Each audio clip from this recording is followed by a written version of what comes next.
बताया गया कि इन लोगों ने, अभी मैं एक चिट्ठी लिख रहा हूँ आतिशी जी को, जो कि चूंकि सबके पिछले 2 दिन मैं आपके साथ दिल्ली की अलग अलग सड़कों का इंस्पेक्शन करने गया। इन सड़कों का काफ़ी बुरा हाल है। मार्च महीने में जब मुझे गिरफ्तार किया गया था तब दिल्ली की सड़कें ठीक थीं।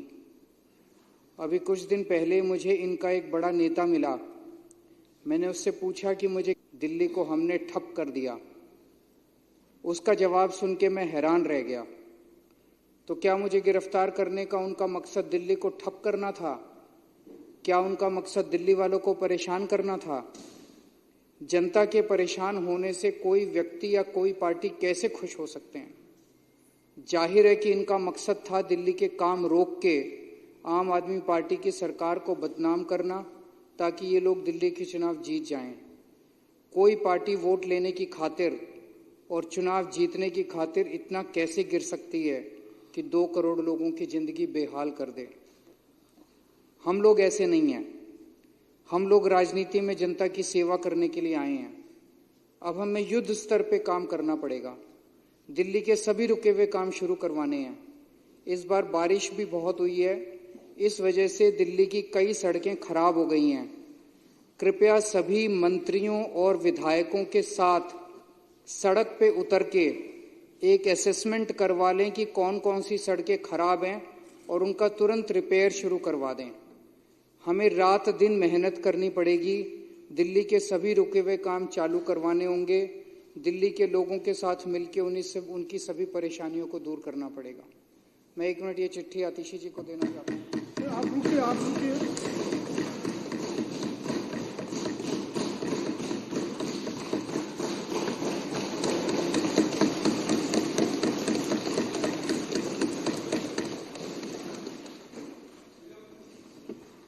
मेरा सभी विधायकों से भी निवेदन है कि खासकर आम आदमी पार्टी के विधायकों से कि इन लोगों ने हमारे काफ़ी समय खराब कर दिया पिछला।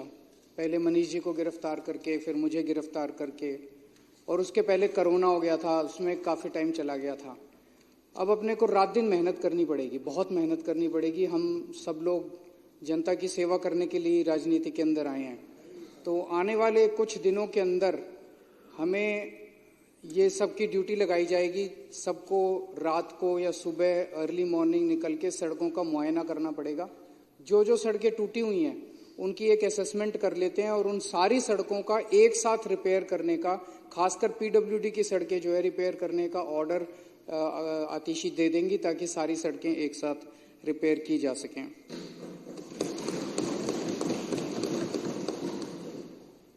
अब उस मुद्दे पे आते हैं जिस पे चर्चा चल रही है, ईडी और सीबीआई के। मैंने 4-5 दिन पहले मोहन भागवत जी को एक चिट्ठी लिखी थी। उस चिट्ठी में मैंने मोहन भागवत जी से 5 मुद्दों की बात की थी और उसमें एक मुद्दा ये भी था कि जिस तरह से प्रधानमंत्री मोदी जी इस देश के सबसे भ्रष्ट नेताओं को ईडी और सीबीआई से डरा के या पैसों का लालच दे के दूसरी पार्टियों से तोड़ के अपनी पार्टी में शामिल कर रहे हैं, क्या मोहन भागवत जी उनसे सहमत हैं? मोदी जी ने खुद कुछ दिन पहले जिनको भ्रष्टाचारी बोला, अमित शाह जी ने खुद कुछ दिन पहले जिनको भ्रष्टाचारी बोला, भारतीय जनता पार्टी ने खुद जिन लोगों को कुछ दिन पहले भ्रष्टाचारी बोला, कुछ दिन के बाद उनको अपनी पार्टी में शामिल करा लेते हैं। 27 जून 2023 को प्रधानमंत्री जी ने कहा कि अजीत पवार पे 70,000 करोड़ रुपए के घोटाले का आरोप है, हम इनको जेल भेजेंगे। 27 जून 2023 और 5 दिन के बाद 2 जुलाई को उनको अपनी सरकार में शामिल करके उनको उप मुख्यमंत्री बना दिया। मैं इनसे पूछना चाहता हूं, कुछ शर्म आती है?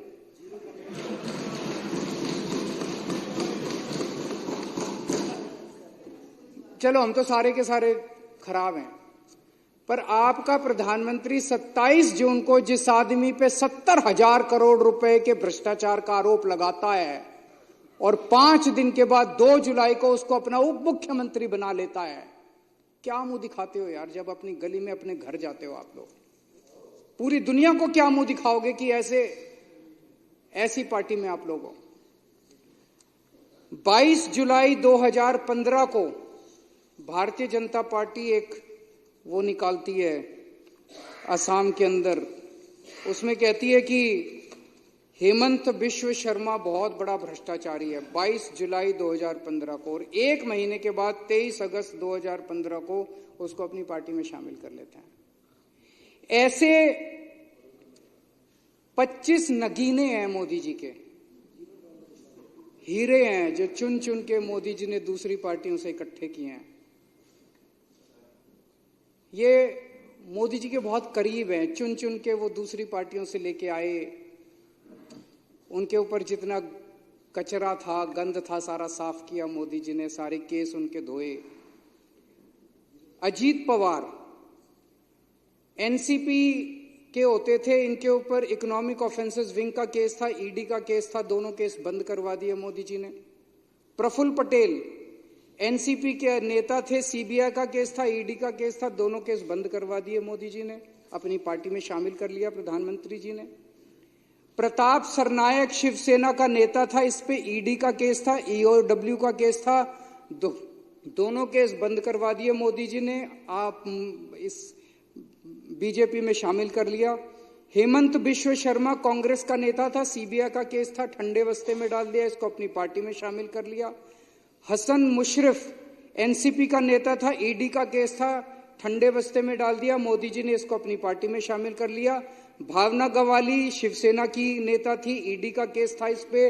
यामिनी और यशवंत जाधव शिवसेना के नेता थे, ईडी का केस था, इनका केस ठंडे बस्ते में डाल दिया। सीएम रमेश, रविंदर सिंह, संजय सेठ, शुभेंदु अधिकारी, के गीता, शोभन चैटर्जी, छगन भुजबल, कृपा शंकर सिंह, दिगंबर कामत, अशोक चौहान, नवीन जिंदल, तपस रे, अर्चना पाटिल, गीता कोड़े, बाबा सिद्दीकी, ज्योति मिंडा, सुजाना चौधरी, ये इनकी ईमानदारी है। ये जीरो टॉलरेंस है। शर्म नहीं आती लाल किले के ऊपर खड़े होकर पूरे देश को बेवकूफ बनाते हैं, कहते हैं ईमानदार हैं, भ्रष्टाचार के खिलाफ लड़ाई लड़ रहे। ये 25 नगीने हैं। वो पहले नवरत्न होते थे अकबर के जमाने में, अब ये 25 रत्न हैं प्रधानमंत्री जी के, जिनको मैं आरएसएस के अंदर कई ऐसे लोग हैं, प्रचारक कहते हैं उनको, जिन्होंने अपनी जिंदगी जो है वो आरएसएस को दी है।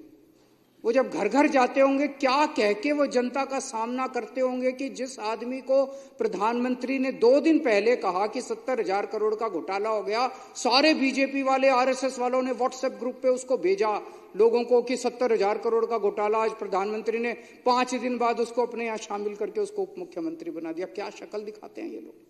मैं पूछना चाहता हूं सारे आरएसएस के कार्यकर्ताओं से, मैं पूछना चाहता हूं सारे बीजेपी के नेताओं से कि कैसे आप लोग अपनी गली, अपने मोहल्ले के अंदर जाते हो। और मैं आरएसएस वालों के ऊपर ज्यादा दया आती है, उन्होंने कईयों ने अपनी जिंदगी आरएसएस के लिए दे दी और अब उनका एक ही, उनको अब टिकट नहीं मिलती। कांग्रेस वालों को इसको उसको लाला के टिकटें देते हैं, उनका काम दरी बिछाने का रह गया बस। कभी कांग्रेसियों के लिए दरी बिछाते हैं, कभी एनसीपी वालों के लिए दरी बिछाते हैं, कभी शिवसेना वालों के लिए दरी बिछाते हैं। आरएसएस के कार्यकर्ताओं का काम अब केवल दरी बिछाने का रह गया, कभी इस नेता के लिए दरी, क्यों उनको टिकटें मिलती नहीं मिलती उनको। इसके अलावा इन्होंने कई सरकारों की चोरियां की, टॉपल किया, सरकारों को उखाड़ के फेंका। मार्च 2016 से लेके मार्च 2024 तक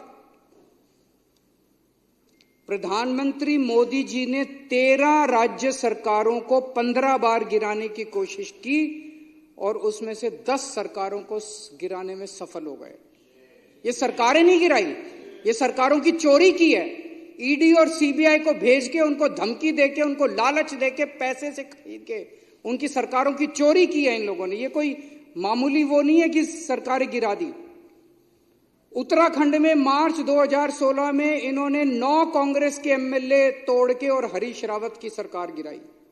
2016 में अरुणाचल प्रदेश में 33 पीपीए के 43 में से 33 एमएलए तोड़ के वहां पे सरकार गिरा दी, वहां सरकार बना ली। गोवा में जुलाई 2019 में इनको बहुमत नहीं मिला, मार्च 2017 के रिजल्ट्स में नतीजन इन्होंने 12 कांग्रेस के एमएलए तोड़ के सरकार बना ली। कर्नाटक में 2019 में इनको बहुमत नहीं मिला, इन्होंने 17 कांग्रेस के और जेडीएस के एमएलए तोड़ के सरकार बना ली। मध्य प्रदेश में 2020 में इनको बहुमत नहीं मिला और इन्होंने 22 एमएलए तोड़ के, ये बहुत सारे केस हैं, 10 सरकारें तोड़ के इन्होंने सरकार बना ली और आज इन्होंने एमसीडी के ऊपर गलत तरीके से कब्जा कर लिया, एमसीडी की चोरी कर लिया आज इन लोगों ने। मैं मोहन भागवत जी से मैंने यही चिट्ठी लिखी थी कि क्या राजनीति में शुचिता होनी चाहिए कि नहीं होनी चाहिए। आरएसएस ने अब खुलेआम कह दिया भाई जो मन में आए करो, आरएसएस ने खुली छूट दे दी है बीजेपी को। यही मैंने मोहन भागवत जी से पूछा था, क्या मोदी सरकार की बेईमानियों और भ्रष्टाचार का आरएसएस समर्थन करती है? अगर नहीं करती है तो मोहन भागवत जी की जिम्मेदारी बनती है कि खुले शब्दों में, सख्त शब्दों के अंदर पूरे देश के सामने वो ये कहें कि मोदी जी जो सरकार चला रहे हैं वो सरकार बेईमान है, वो सरकार भ्रष्टाचारी है और वो इसका समर्थन नहीं करते। ये मोहन भागवत जी की जिम्मेदारी है कि पूरे देश के अंदर वो ये स्टेटमेंट दें। आज इन्होंने एमसीडी के अंदर जो किया, चुनी हुई, मैंने जेल के अंदर सुभाष चंद्र बोस, भगत सिंह, इनको बहुत पढ़ा। इन लोगों ने अपनी जान की कुर्बानी लगा दी, जान इन्होंने दे दी अपनी देश को आजाद कराने के लिए। किस लिए आजाद कराया इन्होंने देश? इसीलिए तो आजाद कराया था कि देश के अंदर एक जनतंत्र होगा, जनता चुनेगी, जनता के चुने हुए नुमाइंदे वो सरकार चलाएंगे, जनता के सपने पूरे करेंगे। इसलिए थोड़ी करा था कि एक एलजी आके बैठ जाएगा, अफसर आके बैठ जाएंगे और चुने हुए लोगों को दरकिनार करके और अपनी मर्जी से सरकार चलाएंगे। दिल्ली के लोगों ने एक मेयर को चुना, दिल्ली के लोगों ने काउंसलरों को चुना, दिल्ली के लोगों ने एक सदन को चुना, एमसीडी को चुना, दिल्ली नगर निगम को चुना और उनको कहा भाई अब आप दिल्ली की व्यवस्था चलाओ, दिल्ली की नगर निगम को चलाओ। कानून के अंदर, दिल्ली नगर निगम के कानून में लिखा है कि जो सदन है, सदन की अध्यक्षता मेयर करेगी। एलजी ने कानून आज ऑर्डर पास कर दिया कि अब अध्यक्षता एडिशनल कमिश्नर करेगा। कल आपको भी हटा देंगे, कल लोकसभा स्पीकर को भी हटा देंगे, वहां पे लिख देंगे अब होम सेक्रेटरी जो है लोकसभा की अध्यक्षता करेगा, राज्यसभा की अध्यक्षता अब जो है वो डिफेंस सेक्रेटरी करेगा। ये क्या हो रहा है इस देश के अंदर? क्या इसीलिए हमारे देश के स्वतंत्रता सेनानियों ने अपनी जान गंवाई थी? खत्म कर दिया जनतंत्र इन लोगों ने। एलजी दिल्ली चलाएगा और एडिशनल कमिश्नर जो है वो नगर निगम की अध्यक्षता, कानून के अंदर लिखा है कि मेयर अध्यक्षता करेगा, कानून के अंदर लिखा है कि मेयर ही कॉम्पिटेंट है नगर निगम की, कॉरपोरेशन की, सदन की मीटिंग बुलाने के लिए। कब मीटिंग बुलाई जाएगी, किस दिन बुलाई जाएगी, कितने बजे बुलाई जाएगी, ये मेयर तय करेगा। जैसे आप तय करते हैं, अध्यक्ष तय करता है कि मीटिंग किस दिन होगी, एडजर्न होगी, नहीं होगी, किस दिन होगी, ये मेयर तय करता है। एलजी ने कर दिया, कमिश्नर ने कर दिया। उसमें लिखा हुआ है कि 72 घंटे का नोटिस दिया जाएगा। कोई नोटिस, कल रात को 10 बजे नोटिस निकाल दिया कि आज 1 बजे, उसमें कोई कानून के अंदर उनको पावर ही नहीं है, ना कमिश्नर को पावर है, ना एलजी को पावर है, तो गुंडागर्दी मचा रखी है। उसके अंदर लिखा है कि नोटिस जो है सबके घर भेजा जाएगा। किसी के घर नोटिस नहीं पहुंचा आज, किसी के घर एक व्हाट्सएप कर दिया, व्हाट्सएप आधों को मिला, आधों को नहीं मिला, आधे दिल्ली के बाहर हैं। ये क्या, ये चुनाव कराया इन लोगों ने? तो आज इन्होंने एमसीडी की चोरी की है जो कि पूरे देश के सामने है और ये इसकी हम सख्त निंदा करते हैं। एक चीज और बहुत जरूरी है, सब लोगों को मैं आगाह करना चाहता हूं। ये लोग जानते हैं कि ये लोग दिल्ली हार रहे हैं, बुरी तरह से हार रहे हैं।